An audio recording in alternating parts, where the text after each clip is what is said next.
आपको हम लगातार दिखा रहे हैं। कांग्रेस प्रवक्ता सुरेंद्र राजपूत हमारे साथ जुड़ गए हैं फोन लाइन पर। सुरेंद्र जी, ये जो घटना हुई है कई सवालों को लेकर अब खड़ी हो गई है, क्या कहेंगे? पहली प्रतिक्रिया आपकी।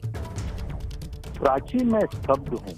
मैं सच में इस समय कोई राजनीतिक बात नहीं करना चाहता हूँ। जिस तरीके की तस्वीरें आ रही हैं, जिस तरीके के घायल लोग आ रहे हैं, जिस तरीके से मृतक लोग आ रहे हैं, क्या कोई सत्ता का चेहरा क्या इतना निरंकुश हो सकता है, इतना आतताई हो सकता है? ऐसे तो जनरल डायर ने भी नहीं किया था। जिस हिसाब की बातें यहाँ लखीमपुर में दिख रही हैं, जो सामने आ रही हैं, जिस तरीके से कुचला गया है किसानों को, क्या कोई भी आदमी इसको सही ठहरा सकता है? और अभी तक दोषी कानून की जद से बाहर हैं और पुलिस और शासन प्रशासन भारतीय जनता पार्टी का इसकी लिपापोती करने पर लगा हुआ है। सबसे दुखद पहलू ये है इस बात का। जी सुरेंद्र जी, विपक्ष के नाते आपका मूवमेंट क्या होगा अब? पहली बात तो घायलों को प्राथमिक तौर पर इलाज होना चाहिए। किसान आंदोलन को इस तरीके से कुचला नहीं जा सकता है। जो मृतक हैं उनके साथ कांग्रेस पार्टी पूरी तरीके से तन से, मन से और उपलब्ध धन से खड़ी है। हर तरीके से हम लोग किसानों के साथ खड़े थे, खड़े हैं और खड़े रहेंगे। इसके लिए हमें जो भी करना होगा, इस सरकार से जितने भी जुल्म सहने होंगे हम सहेंगे, लेकिन किसानों को हम बीच में नहीं छोड़ सकते हैं। बिल्कुल, देखिए, अगर इस पूरे घटनाक्रम की बात करें सुरेंद्र जी, सबसे हैरान करने वाली बात यह है कि स्पष्ट जानकारी निकलकर सामने नहीं आ पा रही है। क्या हुआ वहां पर, कैसे हुआ, ये तक सामने नहीं आ रहा है। तस्वीरों के आधार पर हम आपसे सवाल कर रहे हैं और उसी आधार पर अपने दर्शकों को समझा रहे हैं। प्राची, अगर आप कोई एक मिनिस्टर हैं, इनके मिस्टर टेनी नाम है उनका, उनकी अगर थोड़ी देर पहले की वीडियो फुटेज देखें, जिस तरीके से वो धमकी देते नजर आए हैं, जिस तरीके से आरोप लग रहे हैं उनके बेटे के ऊपर, ये अपने आप में स्तब्ध करने के लिए काफी है। कैसे कोई आदमी किसानों के बारे में इतनी अभद्र भाषा का इस्तेमाल कर सकता है कि मैं 2 मिनट में ठीक कर दूंगा, और 2 मिनट में उन्होंने ठीक करने की कोशिश भी, 2 मिनट बाद ये घटना भी हो गई। मैं आपसे बड़े स्पष्ट रूप से कह रहा हूँ कि छोड़िए राजनीति को, राजनीति हम लोग करते रहेंगे, लेकिन लाशों पर राजनीति नहीं करेंगे। लेकिन जो लोग मारे गए हैं प्राची, उनकी क्या गलती है? जो लोग कुचल के मार डाले गए, उनकी क्या गलती है? उनके परिवार वालों का क्या होगा? उनके बीवी बच्चों का क्या होगा? मैं ये सोच सोच करके परेशान हूँ। राजनीतिक वक्त बयानबाजी हम लोग 24 घंटे करते रहते हैं, लेकिन जिस तरीके की घटना ये हो रही है, इससे मैं सच में बहुत ज्यादा विचलित हूँ कि क्या हो रहा है इस सरकार को, क्या हो रहा है इस सरकार के मंत्रियों को, क्या हो रहा है? क्या उनमें इतना भी पेशेंस, विरोध कहने का भी पेशेंस नहीं रह गया? कोई आपके खिलाफ नारे लगाएगा, आप उसको कुचल के मार देंगे। ठीक है सुरेंद्र जी, जैसा आप कह रहे हैं कि निरंकुश हो रही है सरकार और इस पूरे आंदोलन को कुचलने की कोशिश की जा रही है, विपक्ष की भूमिका में है आप, कैसे इस निरंकुश होती हुई सरकार पर अंकुश लगाएंगे? आप क्या करेंगे? हम तो संवैधानिक तरीके से अंकुश लगा सकते हैं, हम तो सत्याग्रह से अंकुश लगा सकते हैं, गांधीवादी तरीके से सरकार को हटा करके मानेंगे।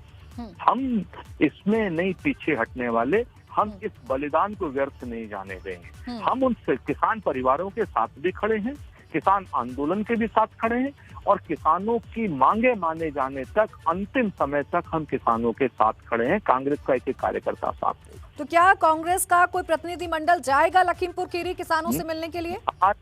हमारा निश्चित तौर पर हमारी कांग्रेस कमेटी वहां पर है, वहां पर श्री जफर नकवी साहब हैं, वो ऑलरेडी रास्ते के जन्म हमारे नेता वहां के लिए जा चुके हैं, निकल चुके हैं, और जितना भी उच्च स्तरीय प्रतिनिधिमंडल होगा वो भी समय आते ही तुरंत निकलेगा। इस मामले में हमारा शीर्ष नेतृत्व श्री राहुल गांधी जी ने भी ट्वीट किया है, और इस नेतृत्व ने पूरी तरीके से जिसको भी वो होगी, हमारा प्रदेश नेतृत्व भी जाएगा और राष्ट्रीय नेतृत्व भी जाने का प्रयास। बिल्कुल सुरेंद्र जी, एक और अपील मैं आपसे करवाना चाहूंगी, क्योंकि बहुत सारे ऐसे सोशल मीडिया पर अब पोस्ट शेयर किए जा रहे हैं, ट्वीट किए जा रहे हैं जो बेहद भड़काऊ हैं, स्थिति को बुरी तरीके से बेकंट्रोल कर सकते हैं। आप जरा अपील कर दीजिए कि ऐसी चीजें ना करें ताकि वहां की स्थिति संभल जाए, कंट्रोल में आ जाए। देखिए प्राची, मेरा बहुत स्पष्ट रूप से समस्त देश के नागरिकों से एक अपील है कि पहली चीज तो भड़काऊ बातों में नहीं, दूसरी बात, इस आतताई सरकार के खिलाफ जो भी आपको आंदोलन करना है वो संविधान सम्मत करें, जो भी विरोध दर्ज करना है वो संविधान सम्मत करें, कानून को अपने हाथ में न लें। कांग्रेस पार्टी आतताइयों के खिलाफ, विक्टिम्स के साथ हमेशा से खड़ी थी, खड़ी है और खड़ी रहेगी। किसान आंदोलन को हमारा समर्थन काले कानूनों के वापस होने तक रहेगा, एमएसपी की कानूनी गारंटी होने तक रहेगा। कानून को अपने हाथ में न ले, ये मेरी अपील है सबसे। ठीक है सुरेंद्र जी, और देखिए जिस वक्त मैं आपसे बात कर रही हूँ ट्वीट भी सामने आ गया है आपके नेता का, और प्रियंका गांधी ने भी ट्वीट करके दुख जता दिया है और कहा है कि भाजपा की क्रूर विचारधारा की ये जागीर नहीं है। किसान सत्याग्रह मजबूत होगा और किसान की आवाज और बुलंद होगी। भाजपा देश के किसानों से कितनी नफरत करती है, सवाल उन्होंने पूछा है। यानी अब लगातार जो ट्वीट है वो भी सामने आने लगे हैं। सुरेंद्र जी, एक और सवाल है, देखिए अजय मिश्र टेनी से हमने भी बातचीत करने की कोशिश की, वो तो ये कह रहे हैं कि उनके बेटे की गाड़ी पर पथराव किया और जिस वजह से ये सब हादसा हो गया है। अजय मिश्रा की भी क्या, अजय मिश्रा के बेटे की गाड़ी पर अगर कोई शरारती तत्व पथराव करेंगे तो क्या अजय मिश्रा का बेटा अपने कानून को अपने हाथ में लेकर उनको कुचल देगा? क्या ये उसको अधिकार है? मंत्री पुत्र है तो क्या संवैधानिक रूप से वो किसी को भी सजा देने का अधिकारी हो गया है? क्या अजय मिश्रा टेनी सजा देने के अधिकारी हो गए? इतनी सी बात पर तो नरेंद्र मोदी जी को ने बर्खास्त कर देना चाहिए, जेल के पीछे भेज देना चाहिए उस बेवकूफ आदमी को जो अपराध को स्वीकारोक्ति दे रहा है। वो कह रहा है कि पथराव हो गया तो हम गाड़ी से कुचल देंगे सबको। ये बनाना रिपब्लिक है क्या? किस तरीके की भाषा का वो इस्तेमाल कर रहा है? वो क्या नाम, मुझे तो उस आदमी को नीच आदमी कहना पड़ेगा जैसा आपने।